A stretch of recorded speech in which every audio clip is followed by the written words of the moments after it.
বিরতির পর স্বাগত।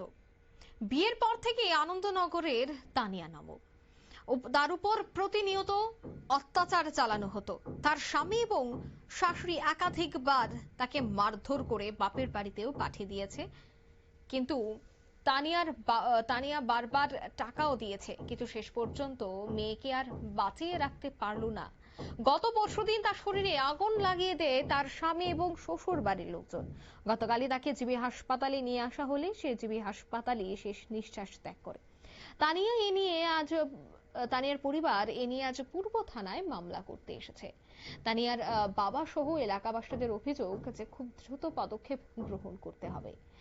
বিয়ের পর থেকেই কিন্তু এই তানিয়ার উপর প্রতিনিয়ত শারীরিক এবং মানসিকভাবে নির্যাতন চালাতো।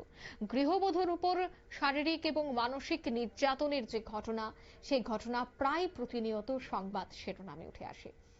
এখন প্রযুক্তির যুগ, কিন্তু প্রযুক্তির যুগেও যে নারী নির্যাতন থামার নাম নেই, তা কিন্তু এই সমস্ত খবর দ্বারাই স্পষ্ট। তবে এই পুরো ঘটনাকে কেন্দ্র করে কি বলছেন মৃত গৃহবধূর পরিবার পরিজনরা, শোনাচ্ছে। এটা কালকে একটা তানিয়া নমো আনন্দবাজার আনন্দনগর বাড়ি। তানিয়া ওকে 3-4 দিন আগে ওর স্বামী এবং ওর শাশুড়ি আগুন দিয়ে পুড়িয়ে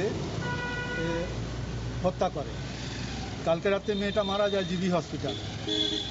তো এই জন্য আমরা এই ব্যাপারে ন্যায় বিচার যাতে পাই, হ্যাঁ, ক্ষতিগ্রস্ত পরিবার যাতে ন্যায় বিচার পায়, তার জন্য আমরা এই থানাতে এসেছি এবং আমরা মামলায় যাব।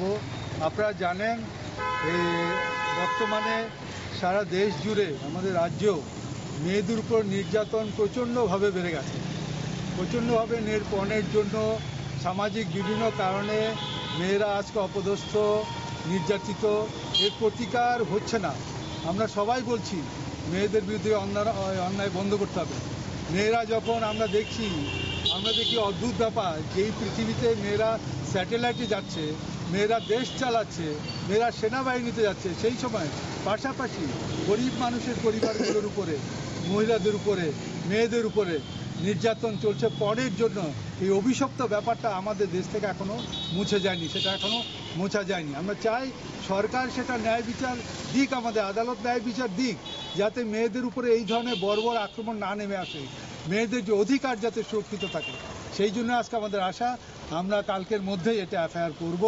আমরা মহামান্য আদালতের কাছে ন্যায় বিচার চাইব, যাতে এই ধরনের ঘটনা না হয়, আর ক্ষতিগ্রস্ত পরিবার যাতে এই ন্যায় বিচার পায়, তার যাতে উপযুক্ত বিচার হয়।